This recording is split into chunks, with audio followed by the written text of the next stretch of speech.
I am very happy to welcome back Dr. Karina Klimchuk again. This is going to be part two of our conversation. There's so much to unpack during our first episode. It was about an hour and a half long, and now we have so much more to discuss. Welcome back, Karina. Oh, thanks, Sas. Always a pleasure. Thanks for having me. Yeah, we had a lot of fun last time with all the birds and outside and environment interacting with us. It was quite a fun podcast to record. Well, inside today, so we should be nice and quiet. Perfect. Maybe there's a few directions where we wanted to go today, but maybe we can start with health. And I feel like I'm in Europe right now and it's flu season. So a lot of people are picking up a flu and unfortunately it's lasting a lot longer than usual for many of us. I'm not sure if in the United States it's going to be a flu season yet or coming up, but I feel like health has been a pretty big subject lately, and maybe we could introduce new angles to it. What kind of consequences it has on psychological levels and self-esteem, confidence, and the psychosomatics, and just maybe unpack it a little bit more, huh? What do you think?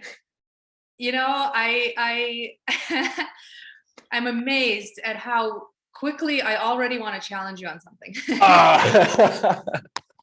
I know last time in part one, I was trying to get from you, like, what are the top 3 things that people should do to stay healthy? And like, we took it into a very different direction. So please, I welcome your challenge. Thanks. I appreciate the opening for that. I don't know about this concept of flu season. I think it's definitely been kind of branded. I do agree that there's, in my view, there's definitely a time of year, maybe a couple of times of year, where certain elemental factors come in to perhaps lower the immune system of humans, especially because these days, so many of us don't shift our lifestyle in accordance with the seasons. We kind of think we can just keep doing the same thing, working just as hard, eating the same types of foods, and we're not adapting or adjusting or flowing with the seasonal changes that actually require a different style of self-care to accommodate the natural fluctuations. But there's viruses and bacteria and bugs and stuff everywhere all the time. It's just certain circumstances create the conditions outside and within us for a greater kind of susceptibility or vulnerability to something pathogenic sort of taking over our system. And this concept of flu season is a little bit more of a pharmaceutical kind of creation that pushes a certain agenda, but doesn't quite touch adequately on prevention and on what we can actually do as organisms of nature to be in alignment with the seasonal shifts. So that was my challenge, and I understand, what you're saying, that there's been this kind of upsurge in flu cases and cold cases, and you've been battling one yourself for a very long time now. Yeah. And that's why I think it's because it lasted so much longer than usual for me, that it really made me reevaluate a lot of things. Like before, I didn't pay attention much to a cold. I would pick up a cold, and in 1 week I'll be back on my feet and just doing things, going as planned. But now it kind of really crippled me for like a month, where I was really afraid to go out and attend any events, and I didn't have energy. I had fatigue. I couldn't go to the gym. Like I missed my workouts for like 5 weeks, and it was not, I wasn't quite feeling myself, and so I started wondering, like, why is it, like, I started looking into more deeper meanings of why am I ill? You know, is there something that I'm supposed to understand? Is it maybe I was going in the wrong direction, I was going at the wrong pace before and overworking myself, or maybe kind of going in the direction that created more resistance and stress instead of finding like a path that's more aligned to where I'm supposed to be going. So I kind of thought, okay, maybe it was this like little adjustment that I needed to be in bed for 4 days, not moving, not feeling guilty that I'm not doing something. It was like my ticket to just be, to just exist, not to worry about like, oh, am I being productive today or not? Like, can I watch a movie during the day? Like it was so good. There was one day that I felt so sick, but I took a laptop and it was like 10 o'clock in the morning. I had a little breakfast and I took a laptop into my bedroom and just started watching a TV show. That felt so good because I was like, well, you know what? My fever is so high. I cannot move. So there's absolutely no way I could be doing any work right now besides watching this TV show. And I had the best time ever. And it's, and obviously I got a lot of like insights that I was like, well, why can't I just allow myself to do this when I'm not sick? Like maybe that's what I need sometimes, to stay in bed. If it's Wednesday, not necessarily Sunday. Like, who said that Sunday is the only day that you can like sit on the couch and watch a movie? Maybe it's Wednesday during the day, like if my body's craving it, if it needs rest, if it needs this total disconnection from guilt tripping about productivity and just plugging into something that it really needs to do. Like, I probably could have prevented getting sick, but unfortunately I didn't allow myself to until I had no choice. Mm-hmm. I mean, how awesome that you did. There's so many people that would plug through that even. That's true. I mean, it's so that was a great lesson the first week. But then it carried on for another 3 weeks or 4 weeks, and so then I was like, okay, I feel like I got the lesson. I get it now. I'm going to try to do it more often, be more conscious about about just enjoying life more, just being and resting. Like, why is it not stopping? And then I'm used to always, or I fall a lot into this trap of, this is the inside, this is how it works, and so now I got it now, and now I think I got it, so I can implement it in my life, but I think it takes a lot longer to actually implement some of this insight. So you're talking about an expectation. You had an expectation that formulated around a belief around the length of time you should be sick, how sick you get to be, and how how you can behave, how you can progress, and everything about what it's supposed to look like was sort of already in your mind, and yet reality was showing you something different. What was actually happening was not matching that expectation, or that belief. And so often is the case that is the kind of the moment of really feeling kind of defeated and debilitated. I know this happens for me and for a lot of people. It's like, oh, things were supposed to be a certain way. And now that I've registered it on perhaps a couple of levels, maybe I got it intellectually, maybe I have been taking all my vitamins and resting and drinking ginger tea and eating chicken soup and all the things, and all right, so body's been nourished, yet it hasn't completed itself, whatever the process is that's unfolding.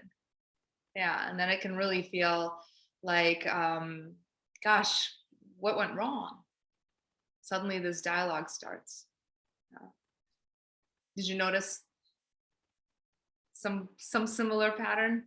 I mean, it was exactly that. It was like, I know the template. It worked for many years. I get sick, I learn a lesson, I take care of my body, and hopefully I live more consciously after I recover.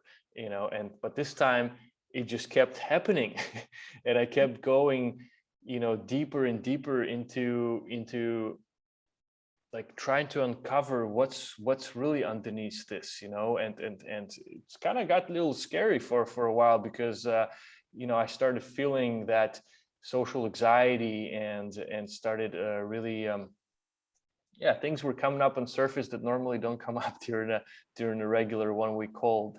And it just really made me evaluate a lot about the importance of, not the importance, the role that fear plays in my life, and because I certainly I try to have this hygiene of input in my life, not watching horror movies or some, some. I watched the trailer for that TV show. What's it called? The Squid Game. I was like, yeah, I'm not doing that.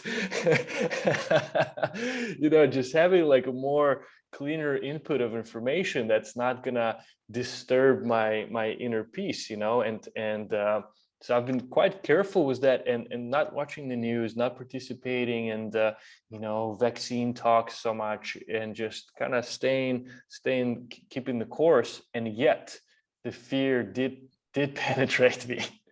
Found its way in. Yeah. Well, that's very humbling. Because of course, try as we might, life is going to happen. And, there's this kind of way of being, this perspective around how life is happening for us and through us, not to us. And in every occurrence, there is some kind of magic, there's some kind of guidance, there's some kind of opportunity and possibility that's trying to unfold. And so we get into this trouble, placing judgments on it, placing expectations on it. And it's such a fundamental, human thing to do. So I just have a lot of compassion for that response. Thank you. And one thing I really have noticed is that even people who have been, living similarly to you, kind of practicing this, I love the word that you used, hygiene, around input and what they expose themselves to. There's still like a permeability, just because life just is like that. It doesn't, we can't really go into a bubble, hard as we try, And there's been a very powerful, almost like on an archetypal level, collective consciousness around sickness and around fear. And, even if you haven't been watching the news, which I applaud that, and just so your viewers understand my reason for stating that, it's a lot of recycled information that's in the news, and it's very, very emotionally charged, and it's an experience of kind of a repeat trauma in the way information is delivered and manipulated. And it doesn't matter what side of what political spectrum you're on, there's a tremendous amount of fear mongering happening in all directions. And so, even if you're keeping yourself out of the line of exposure with that, there's, we're sensitive beings, whether we want to believe it or not. The fact is we are, and we're all connected. There's a great web of life that's, energetic, and it completely connects us all. And when there's like a critical mass of emotion being put out into the world, of a certain type of consciousness being, really amplified, it's sooner or later it's gonna, find its way beyond any, barrier that's being erected to protect against it.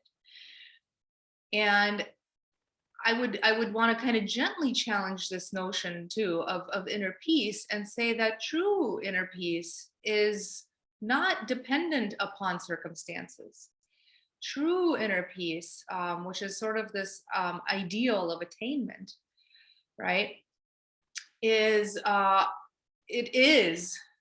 it simply is, and it's always there, regardless of what's going on.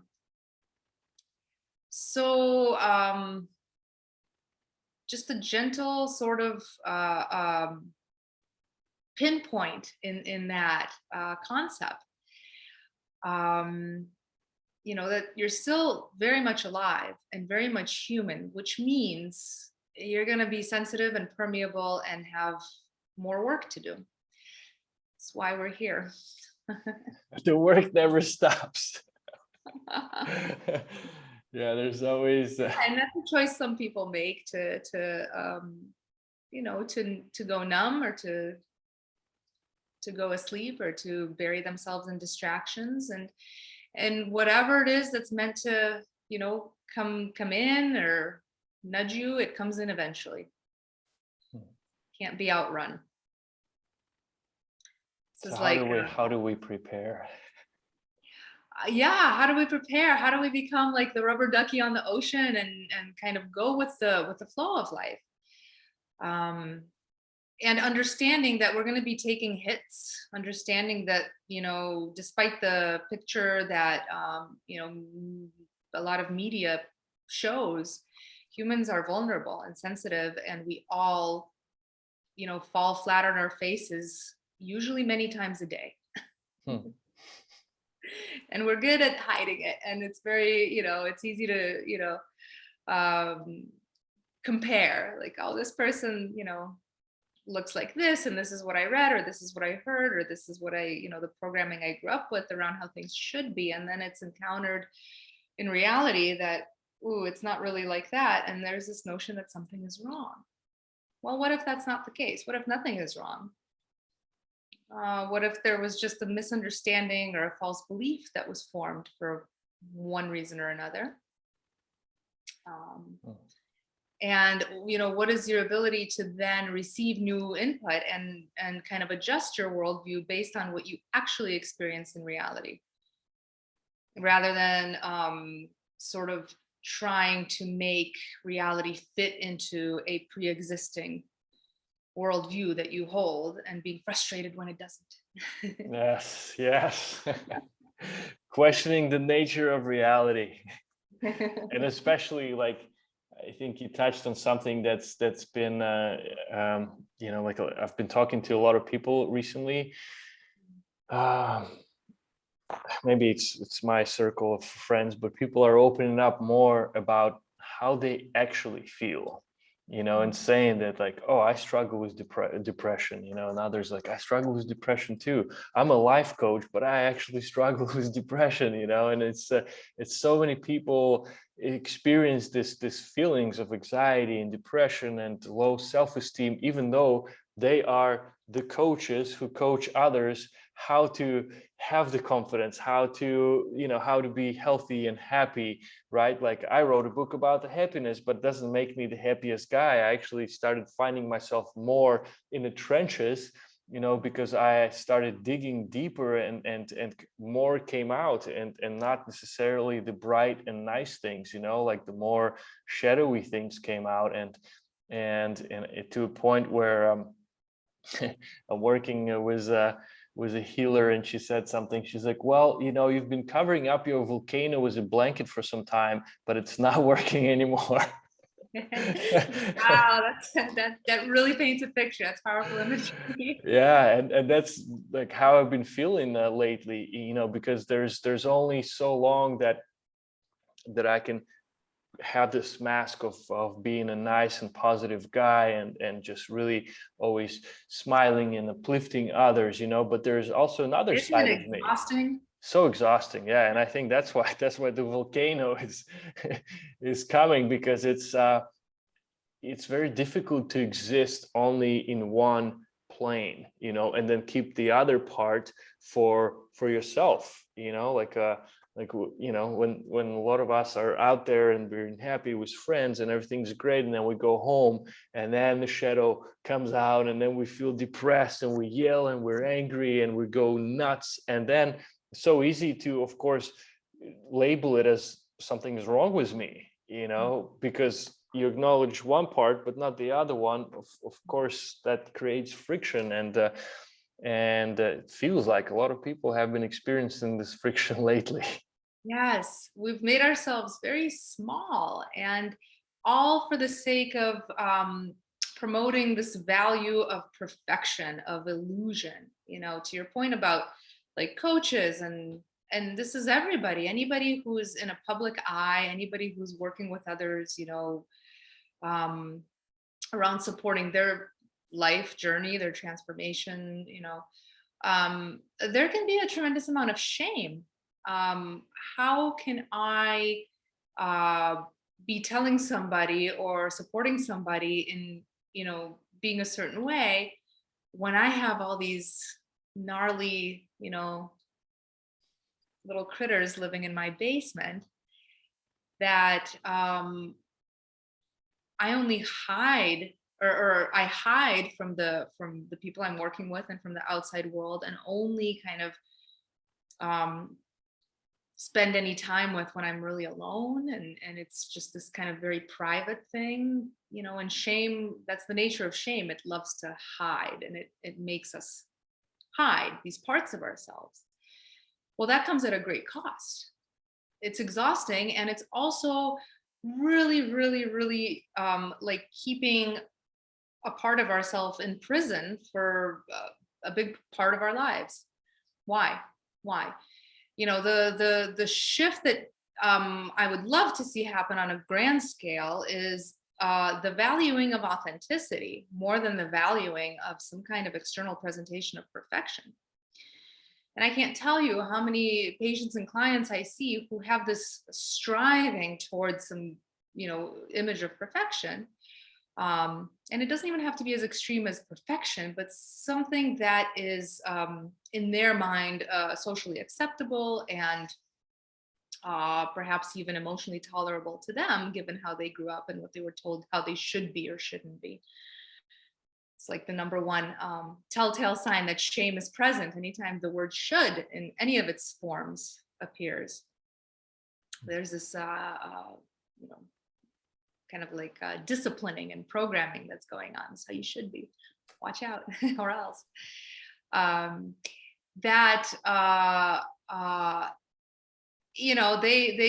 They have this incredible external presence, and this, perhaps they're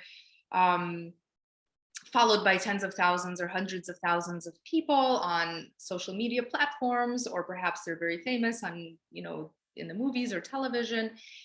And they have to kind of work really hard to, maintain this persona. And they're just really crippled on the inside. They're suffering so tremendously because they don't allow themselves to be a multifaceted human being. And the truth of the matter is, and this is what I tell all of them, I have this privilege, this incredible honor of working with, hundreds of people who talk to me about what's going on with them. And what I see is that there's not a single person, I've never met such a person in my entire life, who doesn't have feelings of anger or fear or some sort of, like a sense of worthlessness or a lack of self-esteem or self-value. There isn't anybody who doesn't struggle with insecurity. There isn't anybody who doesn't struggle with, their bouts of anxiety or depression. And in some ways, I think that those reactions are actually a sign of health, because of how unbalanced the natural world has become, and how unbalanced and not just unbalanced, but how kind of unhealthy the social world has become. And a lot of what's at the root of it is this disconnect between what we really are and what we think we should be. So this very thread of like, what's the expectation and what's the belief? Well, it doesn't match reality. And when that's the case, you're dealing with inauthenticity, and then you're dealing with an existential crisis. In various I went to a men's retreat last weekend. It was very recent, and it was very powerful. And some of my friends, they saw the pictures and they're like, "What is this crazy stuff you're doing, man?" But in reality, this is so. It was very healthy. for me, for my mental health, because it was such a release of all of the stuff that I've accumulated. I've pushed myself like big time. We did an ice bath, some Wim Hof breathing. We had a temazcal, which was like a sweat lodge. It was so hot in there for 3 hours. We were just chanting and yelling and being in the mud and sweating on each other. It was crazy. It was just, Getting primal. yeah, very primal. I thought that I died for a few seconds, because it was just, I was out, I was out of my body, because my body was just, it's never been pushed to such extremes before, and I really felt that I've released so much stuff that I've been accumulating in a very like healthy way. And it just kind of made me wonder, how can I do this more continually, not wait for a retreat to go and push myself almost to the point of death, where I release all of this stuff so I have a little bit of more space to stuff those emotions in until the next time. Like, how can we be more authentic in expressing these emotions, these feelings in a healthy way? Because also I'm sure if our love partners or parents, if they've never seen this stuff before, and all of a sudden we come out, they're like, okay, I'm going to be authentic, I'm going to do all this crazy stuff and yell and just be myself, be multifaceted being. Like, they probably need some heads up and some kind of integration process so that we don't traumatize them, but there should be a way to finally take off this mask, not only when we're by ourselves, but in when we're around people, and slowly starting to express more of these feelings that so much we stuff inside. Keyword being slowly. I love that you just said that. It's a little bit at a time. And there's a term called pendulation, which is this concept of kind of going in and going out, going in and going out. There is this trend. There's this trend around intensely transformative experiences. And it's so polarized. It's like, keep the lid on and then go to this thing and completely blast it off.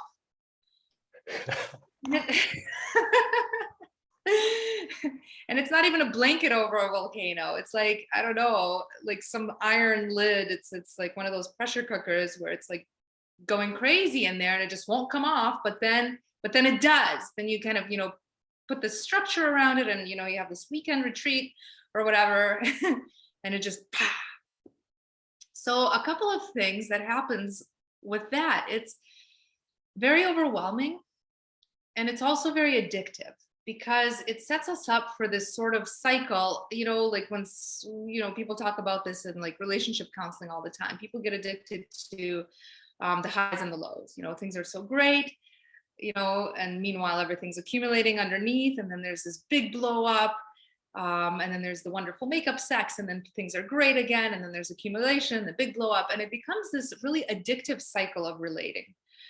And so we do this to ourselves with personal growth and transformation as well, and authenticity, and being all of ourselves. So it's sort of a product of cultural conditioning. It's sort of a product of this pressure that's been building, I think, for probably hundreds of years, with the advent of modern civilization and colonialism. And this is a huge, massive topic, but I just want to say briefly that it's a long time in the making.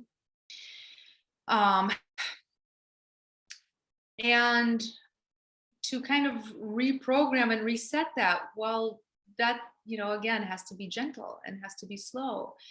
Because when we, I just want to pull up this chart that I have. I don't know if I can, maybe we can, have it come up later on the video. but there's this kind of cyclical way in which people evolve, if it's to be done, in a healthy way, in a moderated way. It's a great cost to the body. It's a great cost to the psyche to go through these, kind of very polarized yo-yo, kind of bouts of repression and then exposure, repression and then exposure.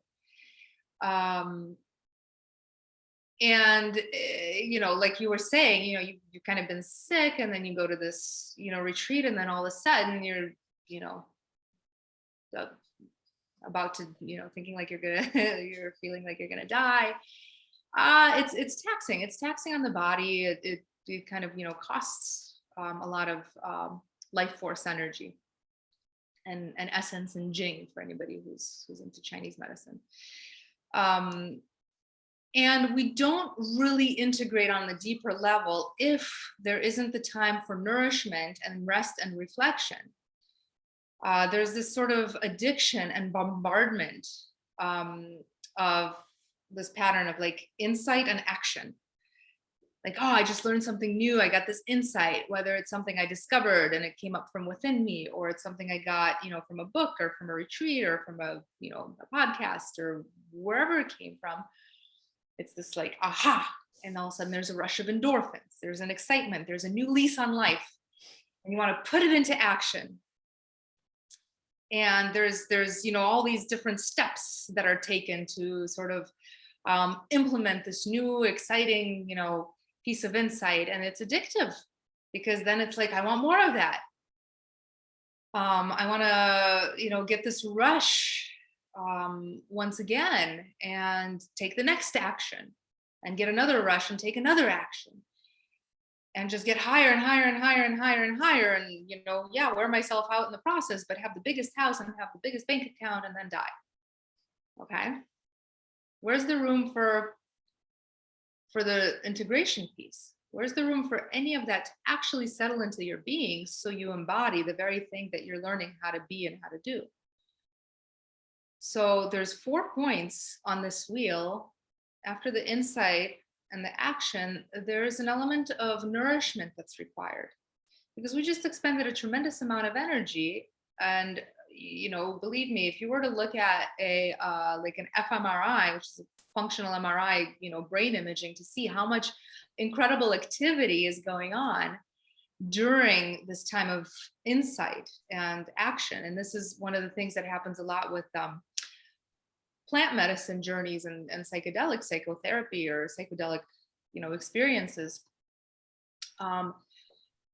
There's just it's like a storm. It's like a massive storm in the brain of neural activity, and there isn't the time to replenish and restore and truly bring what insights have occurred into a deeper place within. So there's this need for nourishment. There's this need for rest and reflection. So to understand that regardless of how fast technology evolves, and regardless of how fast we want to become like the Matrix, we humans come with certain, we're built a certain way, we're wired a certain way, and emotional processing takes longer.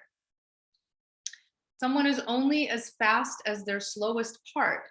So if there's a slower part, if there's an inner child who just like isn't moving at lightning speed like some other part who's the top achiever, there's going to be like little pockets of I don't know, sometimes I call these, or actually a colleague of mine referred to this the other day as an emotional cyst. It's like something that gets kind of stuck and just festers, and you haven't really addressed it, but you've kind of blazed on, and yet it's sitting there festering, and it's only a matter of time before it starts to, try to make itself known, and maybe it starts to weep, and it starts to tell you like, hey, I'm struggling here, I'm suffering, I'm in pain, I'm, there's all this pus that's built up, and I need you to address me. So you know what, I'm tired of waiting, I'm just gonna whatever, make you sick, or find some way to bring attention to myself. And so to understand that we have this fundamental makeup that requires a period of nourishment and rest and reflection after a period of growth, and to allow this process to be slow and gentle and kind of in and out and in and out, having that as a fundamental framework can be very helpful in implementing any kind of practices or a new set of values, or even this kind of goal around greater authenticity, or living more authentically. I definitely, it's been very much on the surface for me lately, because I've accumulated a lot of insights in the last couple of years, attending retreats and plant medicine ceremonies, and just really, there was so much that I understood and that was like in front of me, but I haven't really had a chance to feel it, to experience it. How do I apply it now in my life? How do I make it not just a unique experience, but something that I live by, like a new principle. And it's it's the same like goes with books, like I read one book and there's some great insights in it, and then I move on to the next book and the next book, because there's always like, oh, well, how about this area, and how about this area of healing and transformation? There's all this angles how you can approach of transforming ourselves and healing ourselves. But sometimes it's also could be like a one thing that we can practice, and it could be just as powerful, but like reading a book and maybe rereading it, and maybe like underlining something and then unpacking, like what is it, journaling with it, right? Like there's so much that could be just in one piece of information if we actually go through the contemplation piece and journal, like how does it show up in my life, and there's so much that we can do. And I've started simplifying my world of personal development, like not signing up for different courses, not reading tons of different books, just really keeping it very simple, and going to events to connect with others, but still being very focused on this this channels through which the information comes in, and being very careful about saying yes or no, and just really not comparing, not chasing, like there's this one really great thing that I feel like it's like a universal law, where attention goes, energy flows. And so many people have said it for so many years. I called my first chapter of my book that. I called it where attention goes, energy flows, because I feel like it's the most important thing, yet I don't always practice that. And I feel like my life could totally change if that's the only thing I practice. If that's like the only mantra that I have, is walking around all day and being more conscious, where do I place my attention? Am I placing my attention on all the negative stuff that's happening and replaying negative scenarios in my head, or choosing something else, but like taking responsibility for my choice of where I place attention? This could be the greatest practice of it all. But because there's also so much other stuff, I forget about it, and I like remember it maybe like whenever I talk on a podcast about where energy flows, attention goes, I mean, vice versa. Yeah. So maybe, yeah, like finding a way to simplify, and then, as you said, like, right, like nourishing that state, and not rushing to incorporate it as soon as possible so we can move on to something else. Yeah. What's your idea of nourishing? Like, how would you nourish that, right? Because like when you were saying that, I right away, for me, it was like a very passive state of self-care and resting. And so I was like, I don't know if that's a very productive productive state of integrating, right? But like that's Oh my yeah, interpretation of it. I'm glad you said that, because that's I think that's a lot of people's impediment, is not seeing it as productive. we're sort of trained to look at action as productive and inaction as something really undesirable. And this is sort of the reason I brought that little model in, is because that needs to change. Holy cow.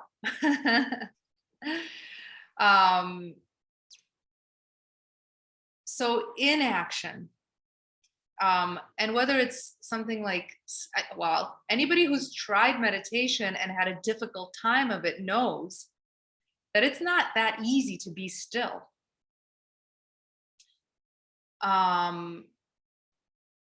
That's one thing. I just want to make that point, just to take away any of this. Like, I remember, I think it's a lot more, acceptable now, but I don't know, like maybe a decade or a couple of decades ago, I remember a lot of people were, yoga was a little bit more new in the Western world. And a lot of people were like, oh, yoga, and then they would go to a class and they'd be like, I just got beat up. That was tough. So same with nourishment, same with sort of this stage of rest and repair. It's obviously not that easy, is it? So that's one thing about it. Another thing, understanding the essential purpose of it. And when I say essential, I really mean essential in the pure meaning of that word. It's completely foundational. It's necessary. Without it, it's like without air, there is no life. Without water, there is no life. Without nourishment and rest and repair, there is no life. I just really want to emphasize that. Let that sink in. It's essential. What happens during a period of nourishment is that we replenish all the output. All that we just expended, we replenish. Think of it as, we're still in this kind of patriarchal, structure. Think of it as going to war. You've just lost half your soldiers. You've just lost your artillery and all your food reserves. Don't you think it's important to restore your army and restore your food and water reserves and your weaponry? Because there's going to be a following battle. So that's the nourishment portion.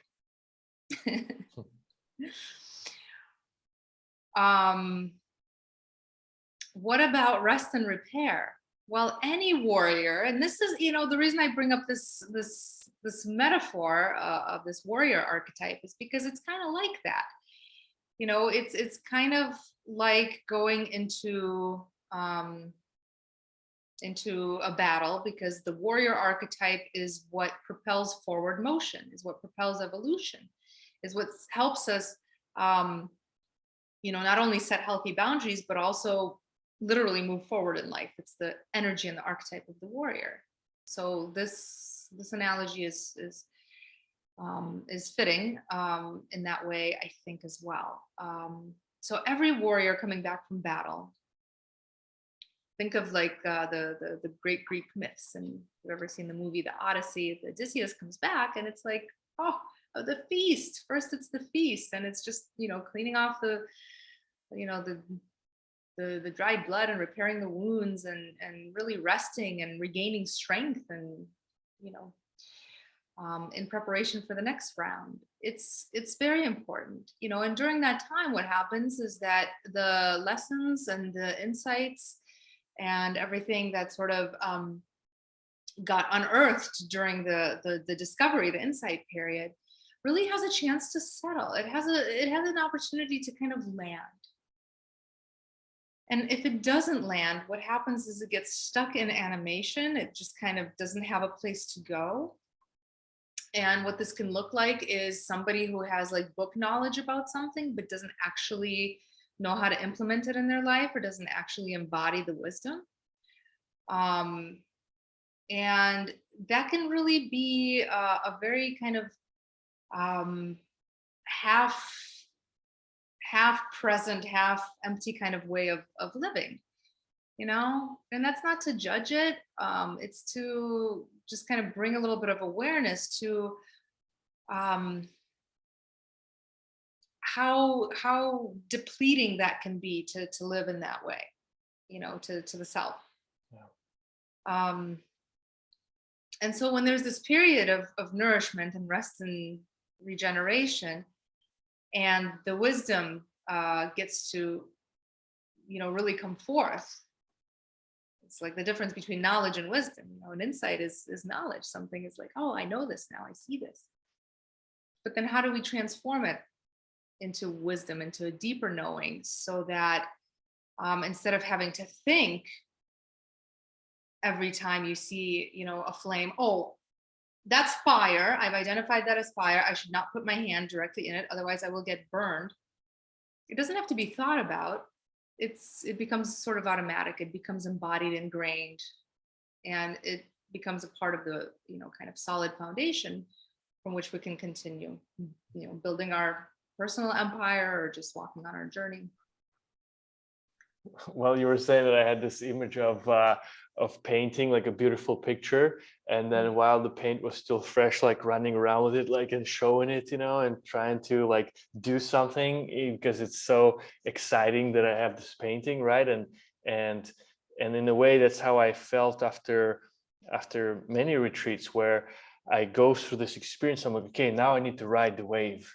Now, I got this wave. I got to do all this stuff now because I'm in this higher frequency. I need to like accomplish things, and it's so instead of like letting the paint and the canvas dry and then kind of maybe, showing it, I was like running around as the canvas, like, oh, I got to do this. Yeah, exactly. So that was an interesting image that I got. Well, it's like the first thought is, well, I got to be productive. I got to like use this experience and leverage it into like greater moments, and so it feels at the first, it feels very counterproductive of just sitting there and letting the paint dry and integrating the experience and resting.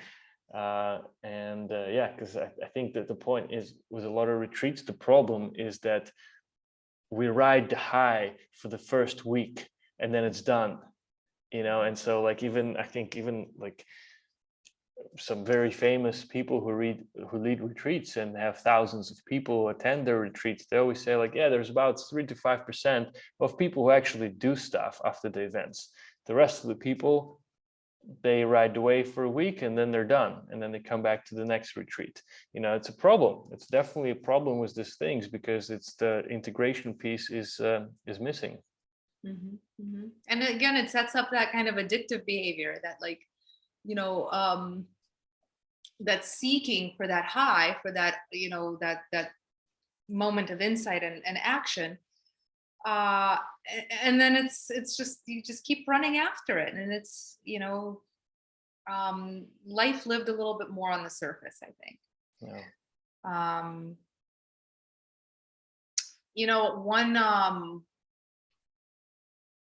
One thing that really comes to mind around this is the need for like a regular practice. I think when people implement routines and rituals on a daily basis, and take bite-sized pieces, but the continuity and the regularity of a practice that is grounded in certain principles that maybe, come out of a retreat or a book that provides a lot of insight, can be a really, gentle way to take action, to do something, but without such aggression to it. Yeah, this this group of guys with whom I did a men's retreat, and this is not the first event that I have done with them. We've switched the model to having a continuous like check-in, so after the retreat, now we have our Monday morning calls, And then we have twice a month, we have like larger calls where we sharing circle, because we went through this experience. We've broken down the defense wall, so now we can be open with each other and authentic and share not only the accomplishments, but the fears, the insecurities, all of that stuff. Is now the space is opened, and so now we can gather, a few times a month and actually like continually keep this. So that was like that. I think that was the powerful piece, where it didn't just stop there. We can keep doing the work. And even, let's say, if I'm not fully able to express all facets of myself around my family and friends, like this is the group where I can, and so that's the start for me. It's so important to have that, and that discernment is healthy. That it's not everybody in your life that you're going to get to be all of you around, at least not at the beginning.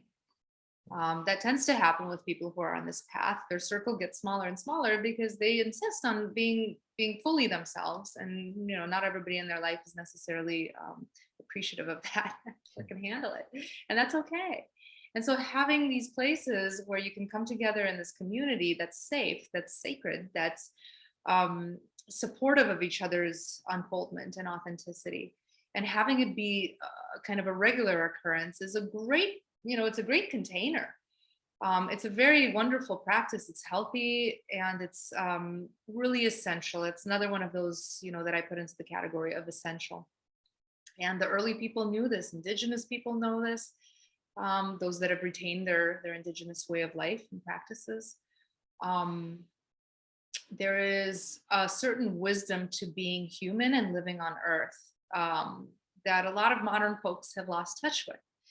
And there's this kind of coming back to it. There's this, movement toward rewilding and, retribalizing, in a way that actually nourishes these essential parts of our souls. That is again, that word, essential, to our complete wholeness and health, physical health, mental health, emotional health, spiritual health.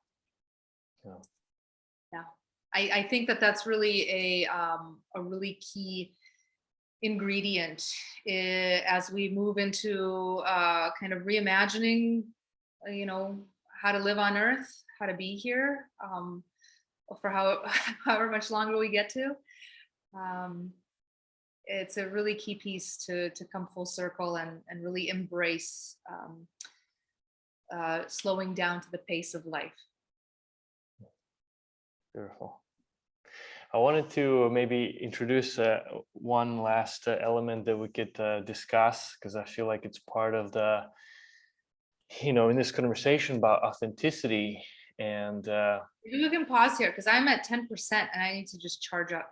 Do you want to just connect and then we'll keep going? I can, but that's going to change the background. I think an important piece in authenticity and authentically expressing ourselves and acknowledging both sides, the positive side, the negative side, the happy-go-lucky guy or girl and the shadow part is like self-acceptance, but I'm not fully aware of how to do this properly yet. This is something that I'm just learning to do, and I have a feeling that maybe it's not just me who's learning how to accept all parts of me without judgment, accept them with love, and not just like facing this direction of like, no, I'm only choosing to see this side of myself, and this side I'm going to work on to get rid of, because this I claim as not good, and how does it work in your life? I know this is probably not like, oh, there is a rule, so you do this and you don't do this, right? It's very unique. My top three are yes, what are your top three? Stas, first of all, thank you so much for saying that, for bringing that in. I just really acknowledge and appreciate your courage and vulnerability. Absolutely, that's something that, you're not alone. Everyone struggles with that. I struggle with that. It's a daily practice. It's a constant practice. Self-love there's so much that's said and thought about that. One of my favorite things to laugh about is when people say you can't truly love someone if you don't love yourself, or no one will love you unless you love yourself. Um, Hey, guilty as charged. I wrote it in my book too. You did? Okay. Well, I think it's mostly nonsense. I think that there are some cases where that applies when people who, and we're talking about abnormal psychology here. We're talking about people who are sociopathic, or psychopathic, personality disorders. There is perhaps a limitation that's very real there. For the majority of human beings, we experience love in various forms. And just because we don't necessarily take care of ourselves or others very well, doesn't mean it's not felt. So, when you're talking about self-love, that can be a very loaded kind of term and concept. I like the term self-acceptance, friendliness toward the self. And I borrow that actually from Pema Chodron. She speaks a lot about unconditional friendliness toward the self. And there's something really gentle in that that's accessible. I will, direct, your podcast listeners to some of her books on this very topic. Something like Things Fall Apart, is a wonderful book with commentary on this very subject. Any of her material, really. And what I want to, say about it is it's a process. It's like any relationship. It takes time and discovery and repeated experience. There's this kind of implication that there are multiple parts already as we talk about this. So I'm going to love myself. So there's I, and there's myself. So that's at least two. And there's many others. But so you're in the realm of relationship. There's a relationship between me and myself.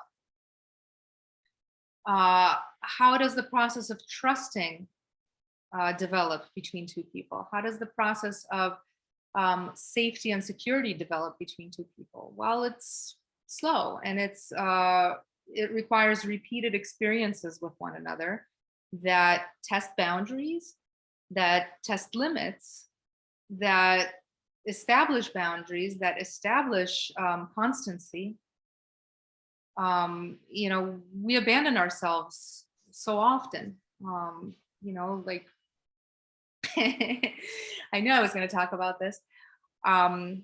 I went to this movie with a group of people the other day, and I'm actually going to say something a little bit different about it than I thought I was.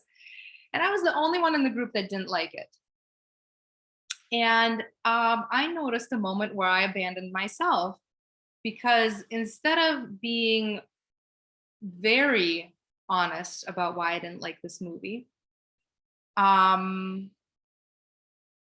did my best to make several points about what I appreciated about it. And I really minimized the commentary on why I didn't like it. And that's because as a social human, I want to be loved and accepted and fit into my social group. And I kind of kicked myself for it afterwards. I was like, man, the point that I wanted to make about why I didn't like it, I actually feel strongly about.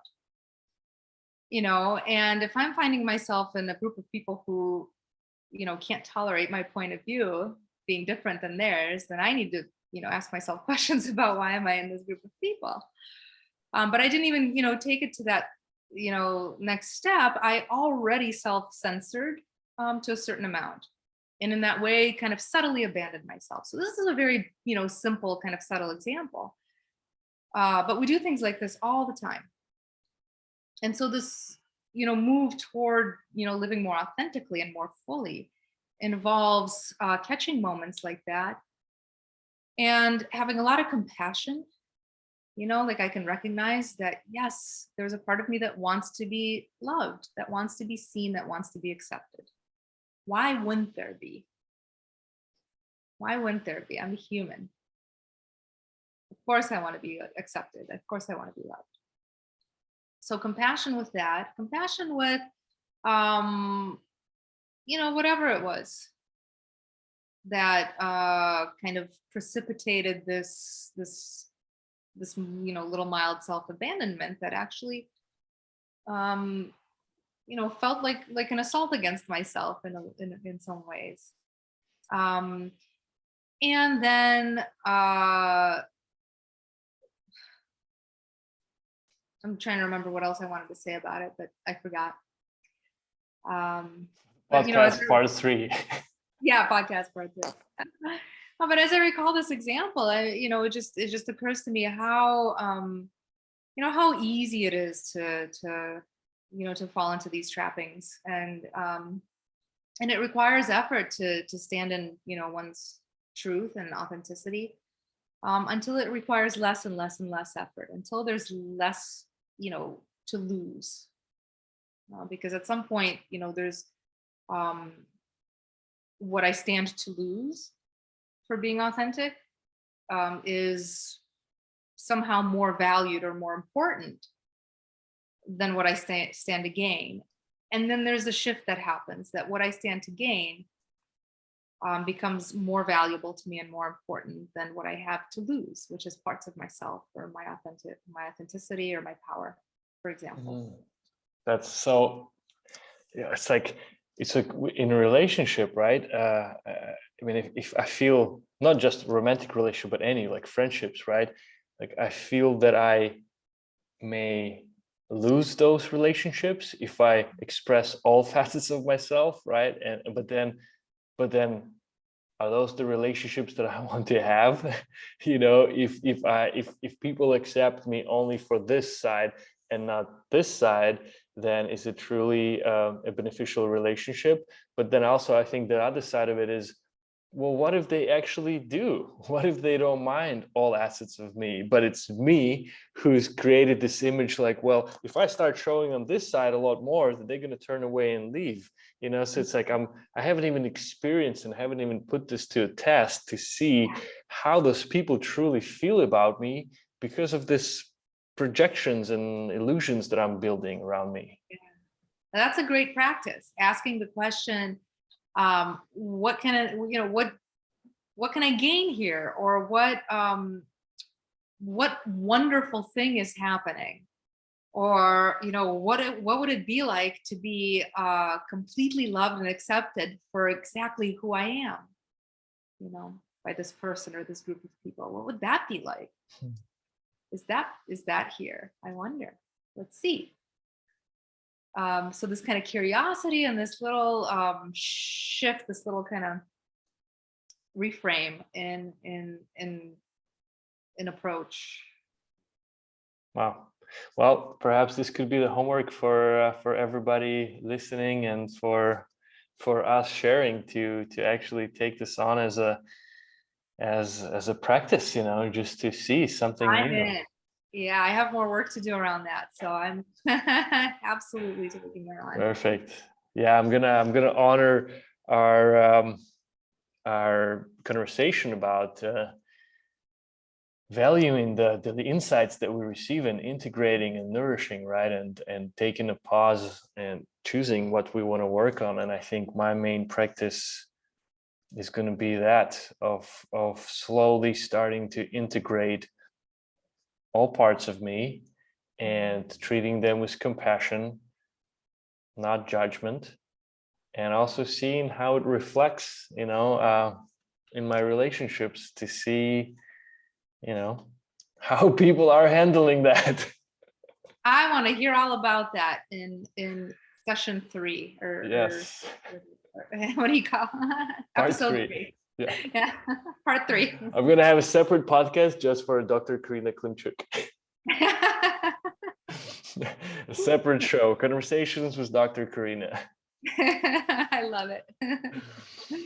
Karina, thank you so much for always being so insightful and so authentic. You really despite all of my temptations of going different directions, you know, you're going with what comes to you, what feels right, and you're going with it. And that's why I think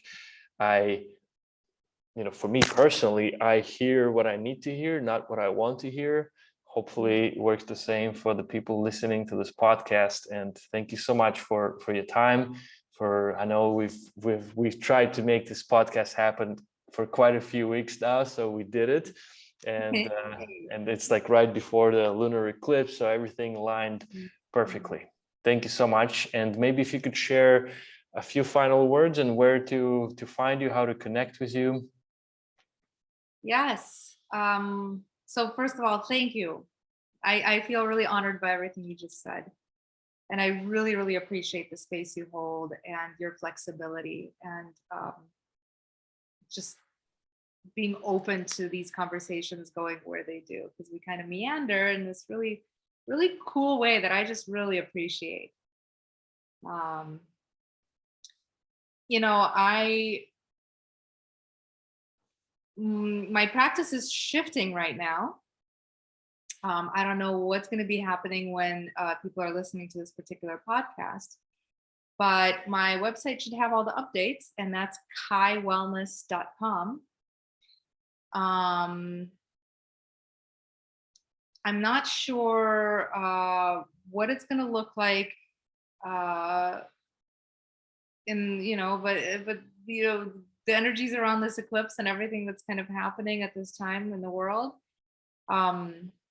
is very much creating a opportunity for me to get to take even more responsibility, to do even more, you know, deeper work within myself and with my patients and clients and anybody that I'm in service to. So stay tuned and we'll see what that looks like in the next year. I have a feeling it'll be different. I love it. Karina, thank you so much. Thank you, Stas.